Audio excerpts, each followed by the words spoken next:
facilitating growth, be it in the areas of economic, human capital, or social and national development. The government is bent on making it happen.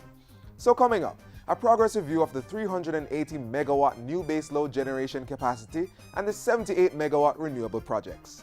These things happen because of a will to do them, of clear policies that are in place. Plus, the tablets are intended to enable us to make a habit of success in this modern world in which technology is part of the workplace that our children will enter. helping students to understand the value of this technology. Hello, I'm Theodore Henry, and this is Jamaica Magazine.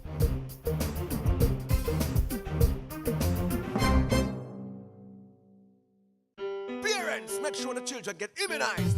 Hear this! Immunization, it is a must. This is not a joke thing, this you can trust. It is required by law for entry to nursery, to daycare and to schools. Listen up, it is necessary to prevent diseases such as the measles, the poliomyelitis, the lockjaw and the whooping cough. Immunize your kids, keep them healthy, keep them strong. Prevent deadly diseases such as mumps, rubella and diphtheria. Immunize your child today. Immunization, a key to good health. A message from the Ministry of Health and PAHO.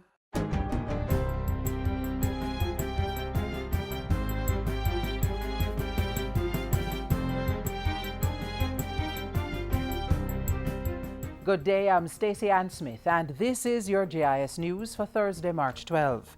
Finance Minister Dr. Peter Phillips today opened the budget debate, detailing government's plans for the economy in the 2015-2016 fiscal year.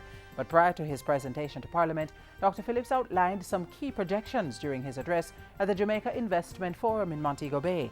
Andrea Chisholm has been covering the conference. The finance minister is projecting that Jamaica's current account deficit, the gap between imports and exports, will be significantly reduced in the 2015-2016 fiscal year, which begins on April 1. The current account deficit for this financial year is projected at 5.3%. And is scheduled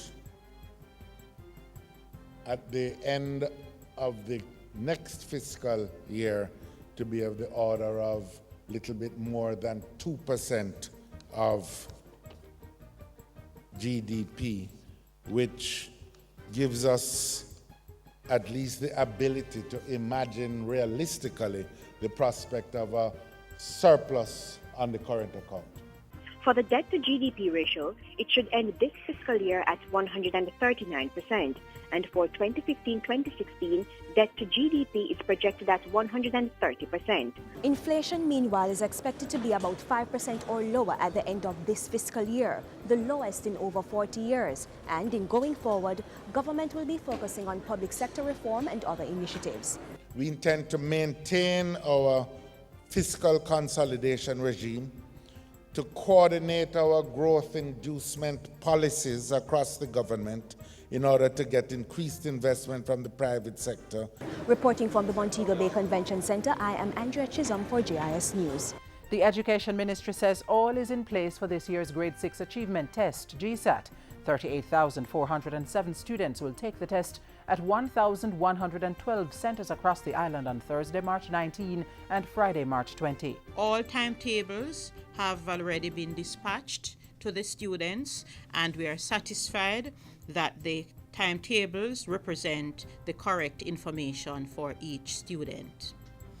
Secured examination packages will be sent to the 6 regional offices, which will then be dispatched to principals and presiding examiners of schools prior to the examinations.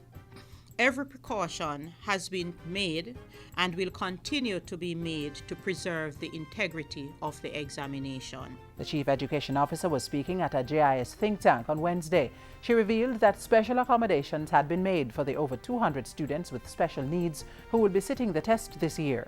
Members of the public may call any of the ministry's 6 regional GSAT hotline numbers if they have questions.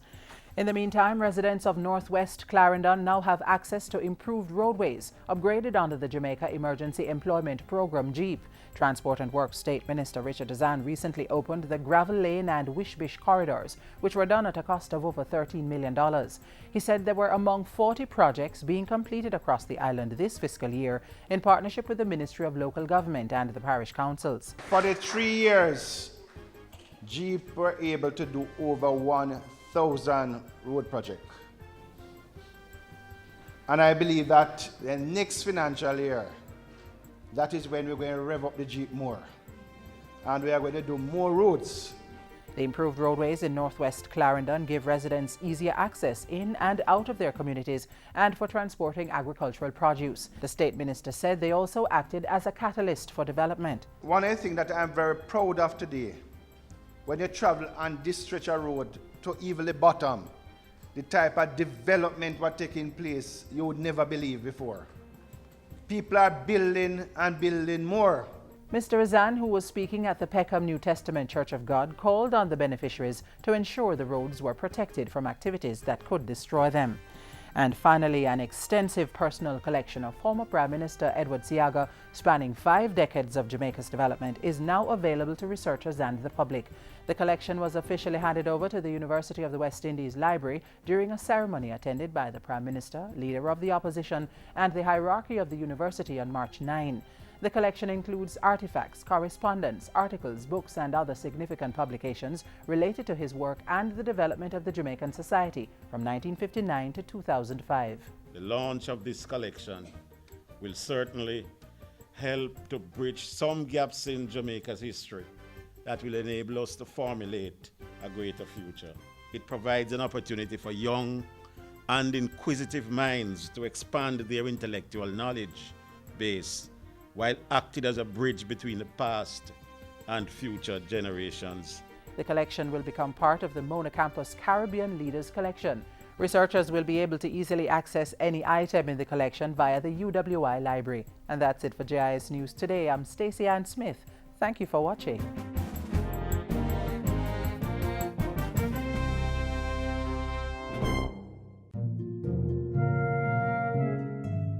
Government health centers and hospitals have an adequate supply of paracetamols like Panadol and Cetamol to treat the chikungunya virus. Paracetamol in the public health sector is free of cost. For more on chikungunya and the medication, call the Ministry of Health toll-free at 1-888-1-LOVE. That's 1-888-663-5683. Mondays to Fridays, 8:30 a.m. to 4:30 p.m.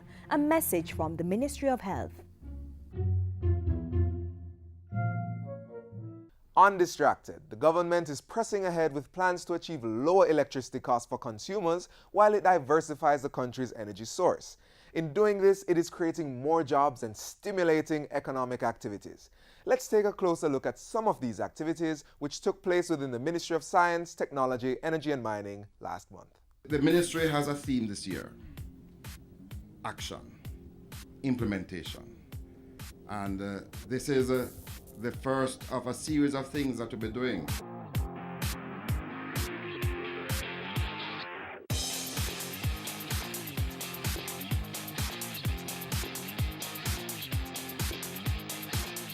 The 380 megawatt new baseload generation capacity and groundbreaking for the 78 megawatt renewable project took the spotlight in February for the Ministry of Science, Technology, Energy and Mining. Our first mission is to diversify, to move away from this single source of diesel and heavy fuel oil, liquids, and to transition into other sources. That transition has so far led to the green light being given for work to begin on the 78 megawatt project. As part of that, ground broke on February 20 for Wigton Phase 3's 24 megawatt wind plant in Manchester. The $45 million plant will consist of 12 turbines, a new substation to transform the medium voltage circuit power to the transmission level, and a 9.6 transmission line to the Jamaica Public Service Company's Spur 3 substation. Geotechnical and topographical studies and detail engineering will take place in the first quarter of 2015, and construction is scheduled to begin in April. Commission is projected by February 2016, at which point Wigton's total capacity will be 62.7 megawatts. Another groundbreaking took place on February 25 for Blue Mountain Renewables' 34-megawatt wind plant in St. Elizabeth. $89 million will be spent to install 11 turbines on 75 acres of land, and the electricity generated at the plant will be converted and sold to the Jamaica Public Service Company. The remaining 20 megawatts, a solar plant by WRB Enterprise Inc. in Clarendon, is expected to be activated in March 2015. Energy Minister Philip Paulwell says all three projects represent a combined $22 billion investment. That will record growth in our economy, and very importantly for us, the creation of jobs, J-O-B-S. Approximately 325 jobs will be created during the construction phase of both the Wigton and BMR wind plants. The government is strategically putting these projects in place to stimulate a thriving business environment through lower energy costs. These things happen because of a will to do them, of clear policies that are in place. And I'm pleased that our government has moved apace to ensure that we have the right framework.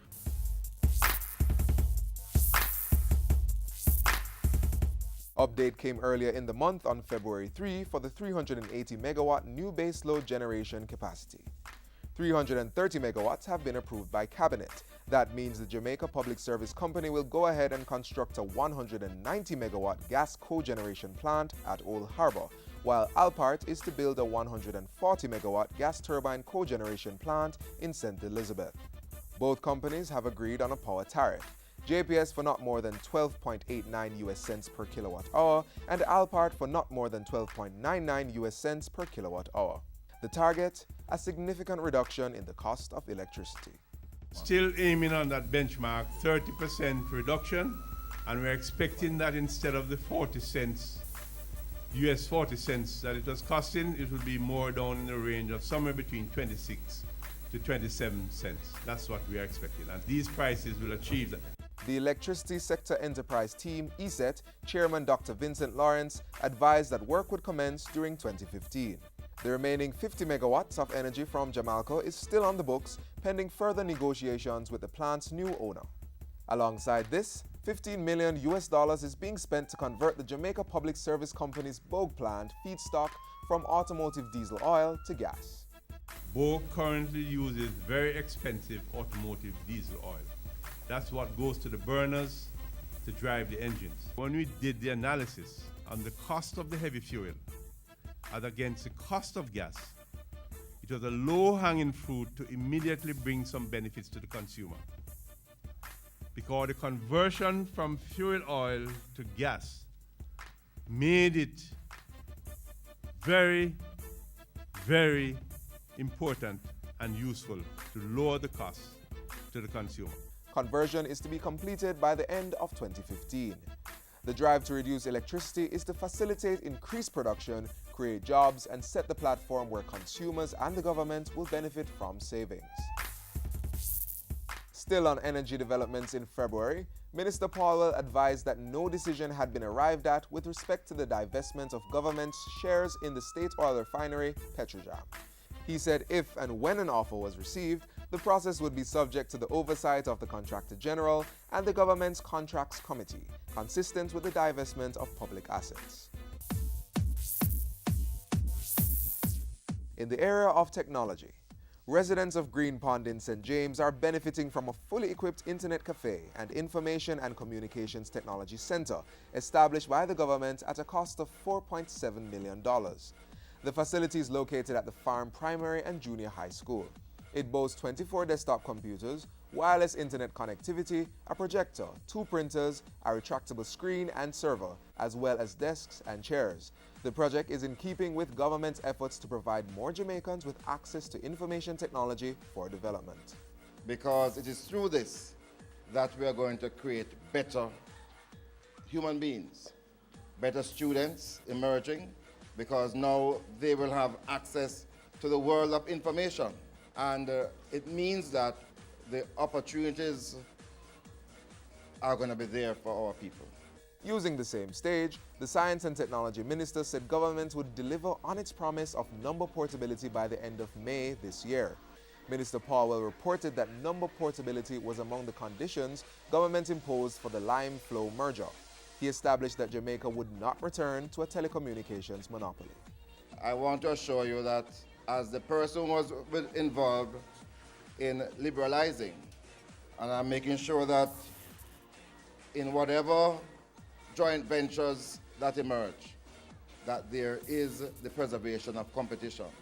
Number portability will allow cellular phone users to carry their numbers across ports when they switch their service providers. The Ministry of Science, Technology, Energy and Mining. A recap of ongoing works during the month of February to achieve increased productivity through lower electricity costs, which will lead to more jobs being created and drive economic growth across sectors.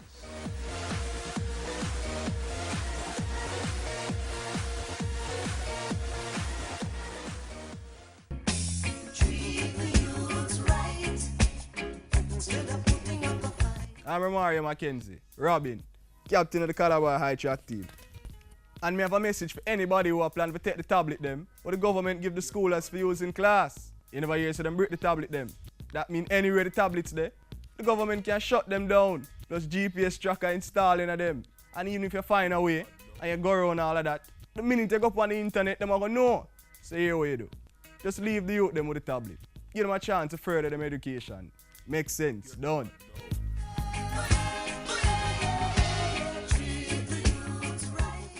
I want to warn the children against posting things on YouTube. These tablets are for educational purposes, nothing else. And I'm going to warn the parents to monitor your children.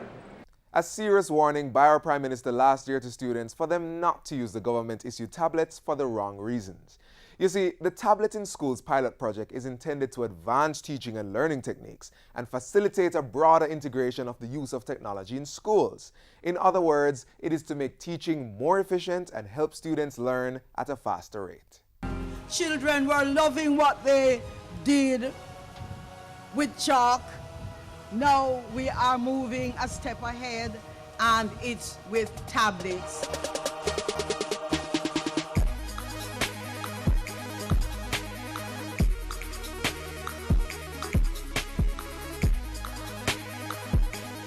Empowering Jamaicans to achieve their fullest potential with the use of technology is a mandate being carried out by the Ministry of Science, Technology, Energy and Mining, primarily through e-learning Jamaica.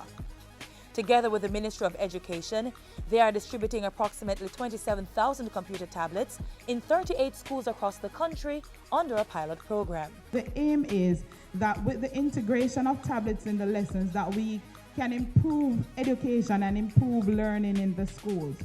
Our approach is to ensure that every single student is maximizing his or her potential.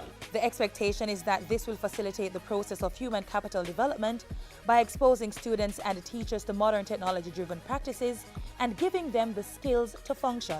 Some of the new skills that were taught was the use of an application called Schoology, which is an online learning management system where teachers are now able to create quiz, they are able to upload notes, they are able to provide feedback from the quiz that are given online to students. It has been aiding us really well.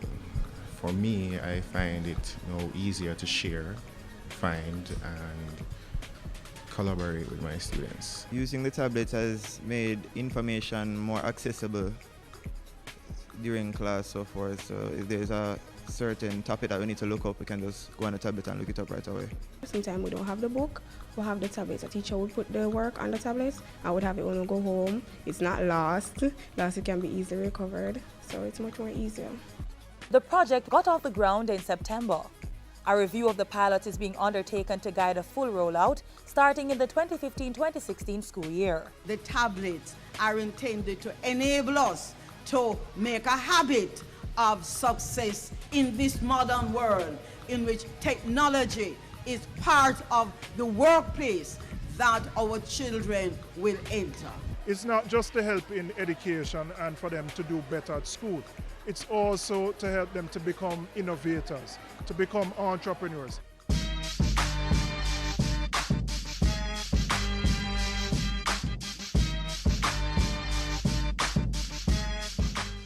So just how has the Tablets in School project been facilitating the advancement of the teaching and learning process? We have to ensure that teachers are properly trained and so that they can effectively carry out their tasks with the students. The other thing that is special is that the pilot for all of the students and teachers is for free. Every single tablet, the internet infrastructure, you are getting it for free. We're going to be putting the textbooks on the tablets. So little Johnny won't have to be struggling with his knapsack with 10 books that you have to buy for $20,000. So that represents a significant saving for the parents. There will be enough exercises on the tablets.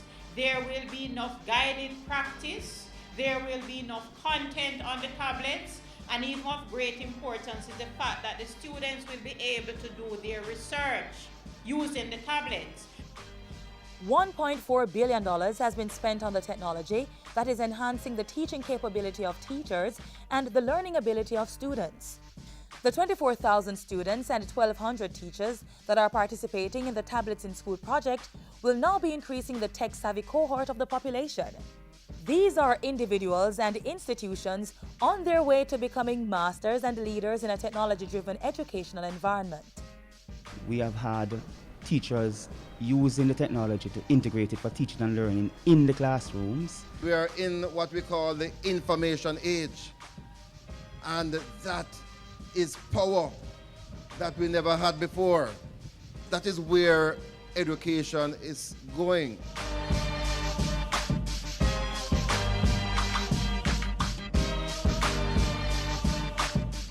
Yo, we don't want to lose you.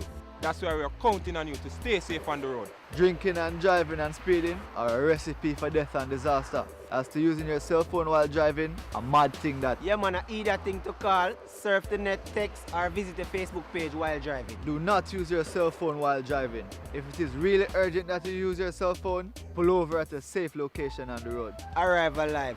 Don't use your cell while you drive. Let us go for road safety. All the time, every time. A message from the NRSC and NHF.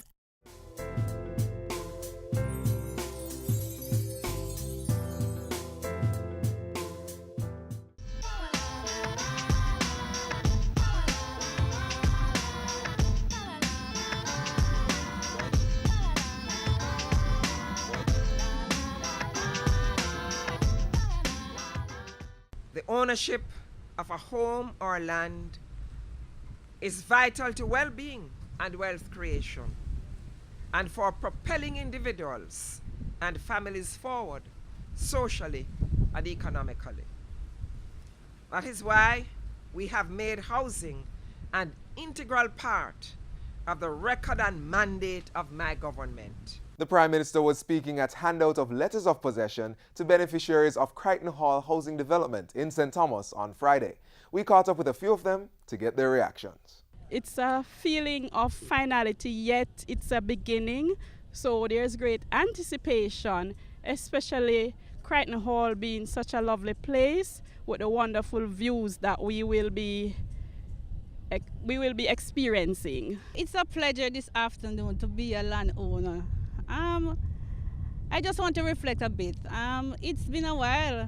I'm working for over 20 years now, and when I was really selected to be a beneficiary today, I feel it's an awesome feeling, and I am very appreciative today to know that my dream has come true through the NHT. Well, it's a good feeling. It's a start. We have to sort out ourselves. We have to think about the future. We have children coming up. We have to think about that. Today is a life-changing one for us, the beneficiaries of Crichton Hall Estates, the members of Crichton Hall family. We'll do our utmost best to work together to build a model community.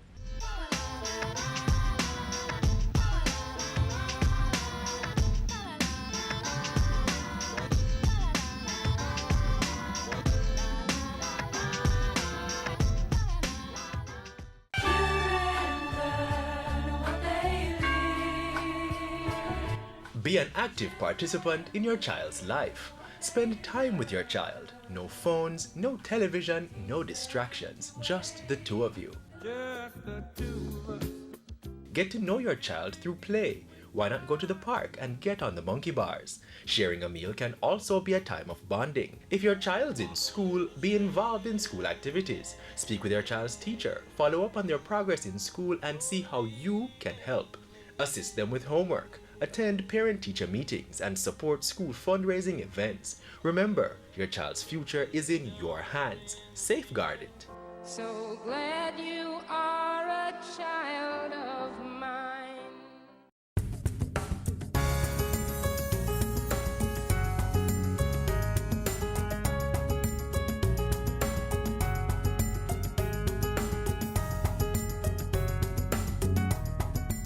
I want to call on all communities across Jamaica to see to the protection and the care of the children of Jamaica.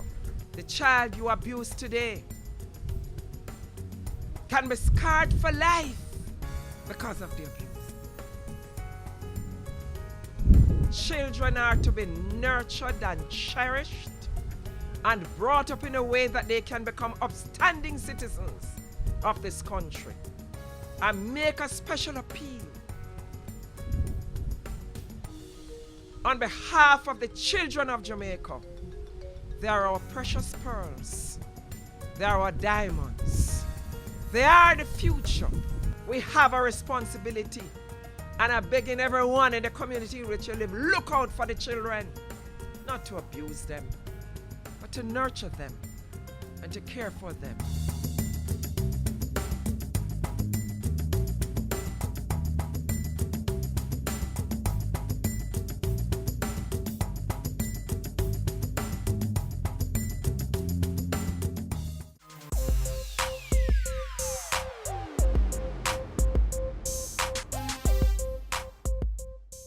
This is where we say so long. But please join us again tomorrow, same time, same station, for another insightful program. Until then, keep the link via our website, jis.gov.jm. We welcome your feedback, so keep sending your comments to Jamaica Magazine at jis.gov.jm or via tweet at JIS News. On behalf of the production crew, I'm Theodore Henry. Have a pleasant evening.